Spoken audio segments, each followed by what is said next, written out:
স্মারকলিপি মাননীয় প্রধানমন্ত্রী বরাবর আমরা পৌঁছেছি ডিসি সাহেবের মাধ্যমে। ডিসি সাহেব আমাদেরকে আশ্বস্ত করেছেন তিনি যথাযথ জায়গায় এটা পৌঁছাবেন। প্রধানমন্ত্রীকে এই বার্তা দিতে চাই যে জনগণের সমস্যাগুলো উপলব্ধি করার চেষ্টা করুন। আপনার চামচারা যে রিপোর্ট দেয় সেই রিপোর্টের উপর ভরসা করে যদি চলতে থাকেন এক সময় বিস্ফোরণ ঘটবে, তখন আপনার করার কিছু থাকবে না। আমরা মনে করি এই বিষয়গুলো বিস্ফোরিত হওয়ার আগেই যথাযথ ভূমিকার মাধ্যমে জনগণের কাতারে থাকুন, জনগণের পাশে থাকুন। আমরা কামনা করি 5 বছর অত্যন্ত সফলতার সাথে দেশ চালান, কিন্তু যদি এর ব্যত্যয় ঘটে বাংলাদেশের ইতিহাস কিন্তু আপনাদের জানা আছে, অনেক অঘটন ঘটে যেগুলো আগের দিনও জানা যায় না। সুতরাং জনগণের পাশে থাকুন, জনগণের সমস্যাগুলো উপলব্ধি করুন। দায়িত্বের কারণে জনগণের সমস্যাগুলো সমাধানের দায়িত্ব আপনারই। আপনারা দেখেছেন এই সরকার কয়েকটি কার্ড বের করেছে, ফ্যামিলি কার্ড, কৃষি কার্ড। আপনি যে ভর্তুকিটা এনাদেরকে দেবেন, কই থেকে দেবেন? ওই ভর্তুকিটা এই ভুতুড়ে বিল, বিদ্যুৎ বিল, গ্যাস, তেলের দাম বৃদ্ধি করে আপনার আমার টাকা নিয়ে যায় আবার তাদের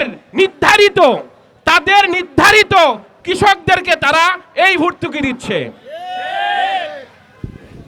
ওনারা মনে করে রাজনীতি শুধু ওনারাই বোঝে, বুদ্ধিটা তাদের মাথাতেই আছে। এ বাংলাদেশের জনগণ বোকা। আদৌ বাংলাদেশের জনগণ বোকা না। বাংলাদেশের জনগণ বোকা হলে আন্দোলন করে রাজপথে বের হতো না, হাসিনের পতনও হতো না। তো আমাদের দাবিগুলো আপনাদের সামনে পড়ছি। 1, গ্যাস সংকট দ্রুত নিরসন করে নিরবিচ্ছিন্ন গ্যাস সরবরাহ নিশ্চিত করতে হবে। 2, অঘোষিত অযৌক্তিক লোডশেডিং বন্ধ করে নিরবিচ্ছিন্ন বিদ্যুৎ সরবরাহ নিশ্চিত করতে হবে। 3, বিদ্যুতের মূল্য বৃদ্ধির সিদ্ধান্ত পুনর্বিবেচনা করে জনগণের ক্রয় ক্ষমতার সঙ্গে সামঞ্জস্যপূর্ণ মূল্য নির্ধারণ করতে হবে।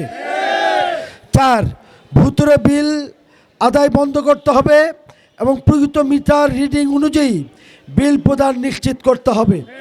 একই সঙ্গে ভুক্তভোগী গ্রাহকদের অভিযোগ দ্রুত নিষ্পত্তির ব্যবস্থা গ্রহণ করতে হবে। 5, নিত্য প্রয়োজনীয় দ্রব্যমূল্য নিয়ন্ত্রণে বাজার তদারকি জোরদার করতে হবে এবং মজুতদারি, সিন্ডিকেট ও অসাধু ব্যবসায়ীদের বিরুদ্ধে কঠোর আইনগত ব্যবস্থা গ্রহণ করতে হবে। 6, জনগণের দুর্ভোগ লাঘবে সংশ্লিষ্ট দপ্তরসমূহকে দ্রুত কার্যকর পদক্ষেপ গ্রহণের নির্দেশনা প্রদান করতে হবে।